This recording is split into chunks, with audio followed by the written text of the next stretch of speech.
खबरें लेकर हाजिर हूँ मैं अशोक कुमार अंज। तो आइए चलते हैं खबरों की ओर। दिनांक 10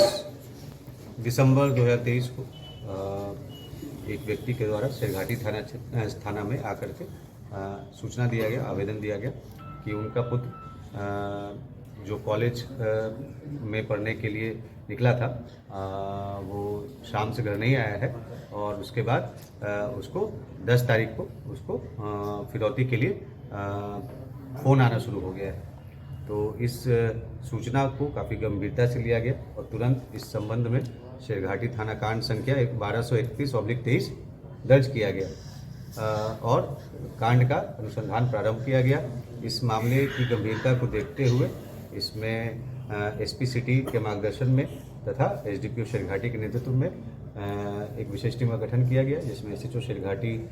तकनीकी शाखा के पुलिस पदाधिकारी, पुलिस उपाधीक्षक, परीक्षमान तथा शेरघाटी थाना के अन्य पुलिस पदाधिकारी एवं कर्मियों को भी शामिल किया गया।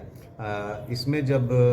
पुलिस के द्वारा अनुसंधान प्रारंभ किया गया तो पाया गया कि जो फ़ोन है वो विभिन्न जिलों से आ रहा है, जिसमें वैशाली, सारण, नवादा, नालंदा, पटना तथा जहानाबाद जिले से इस प्रकार का फ़ोन आ रहा है। पुलिस के द्वारा अनुसंधान के क्रम में यह पाया गया कि इसमें से अधिकतर नंबर जो हैं वो मतलब किसी अन्य व्यक्ति के नाम से वो सिम को लिया गया। उससे प्रतीत होता है कि कई सारे सिम जो दूसरे स्टेट के नंबर्स का उसमें मतलब दूसरे स्टेट के लोगों का आईडी का उसमें उपयोग करके वो सिम लिया गया था। तो इसके काफ़ी उसमें चुनौतीपूर्ण कार्य था। जो सही जो गिरोह है उसको पहचान कर पाना और तो इसमें करीब 200 से अधिक सीसीटीवी फुटेज भी देखा गया। जो भी यहाँ पर जो कॉलेज है वहाँ से लेकर के जहाँ तक जो अनुसंधान क्रम में जो हम लोग को साक्ष्य मिल रहा था वहाँ तक के क्षेत्र में लगातार पूरा सीसीटीवी फुटेज देखा गया। 200 से अधिक सीसीटीवी फुटेज देखा गया और लगभग 12,000 से ज़्यादा मोबाइल का सीडीआर का उसमें अवलोकन और एनालिसिस किया गया, जिसके बाद पता चला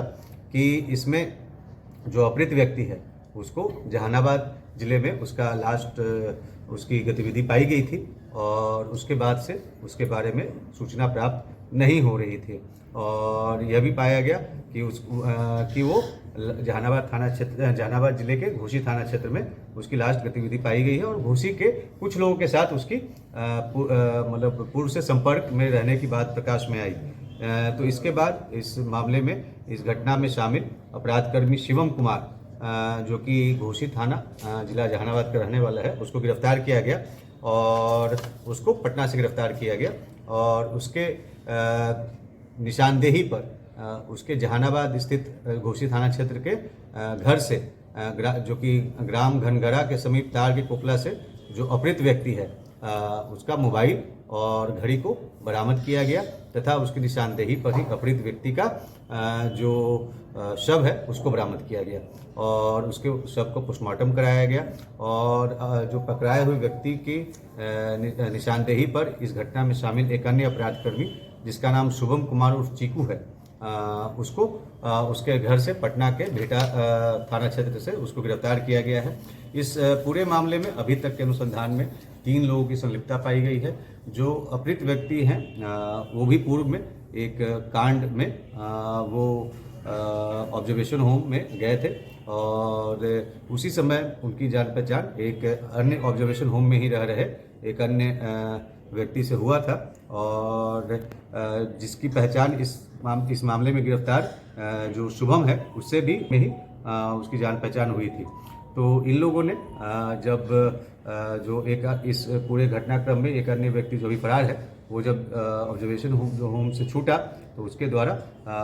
अपने पुराने साथियों को संपर्क किया गया और उसी क्रम में गुड फेथ में बुला करके उसके साथ यह घटना कारित कर दिया गया। 9 तारीख को ही ये घटना कारित कर दिया गया क्योंकि हमें एक व्यक्ति जो पकड़ाया है शिवम कुमार उसके मोबाइल से हमें वीडियो प्राप्त हुआ है कि जिसमें यह स्पष्ट है कि 9 तारीख को ही उनके द्वारा उक्त व्यक्ति की हत्या कर दी गई थी और उसके बाद लेकिन फिरौती की रकम वो मांग रहे थे जो कि 10 तारीख से उन्होंने मांगना प्रारंभ किया था। यह पता चला है कि क्योंकि जो वो उन लोगों को पहले से जानता था और इसीलिए उसके द्वारा, इन लोगों के द्वारा उसकी हत्या कर दी गई थी। इस मामले में हमारी जो टीम्स हैं वो लगातार पिछले 4-5 दिनों से विभिन्न जिलों में रह कर के रेड कर रही थी और 2 अपराधकर्मियों की गिरफ्तारी इसमें की गई है और एक अन्य अभी फरार चल रहा है। जो 2 अपराधी गिरफ्तार हुए हैं वो पूर्व में भी उन पे दोनों अपराधियों पे पूर्व में भी वो जेल गए हुए हैं, जिसमें शिवम कुमार कंकड़बाग थाना क्षेत्र से जेल गया हुआ है और शुभम कुमार वो गया रेल थाना से वो जेल गया हुआ है तथा एक अन्य अपराधकर्मी जो अभी फरार है वो भी पूर्व में जेल गया हुआ है। और इस प्रकार से इस मामले में जब से सूचना प्राप्त हुई उसके बाद तुरंत कार्रवाई करते हुए इसमें दोनों अपराधकर्मियों की गिरफ्तारी की गई है। इस प्रस्तुति को आज यहीं विराम देते हैं। बहुत बहुत धन्यवाद।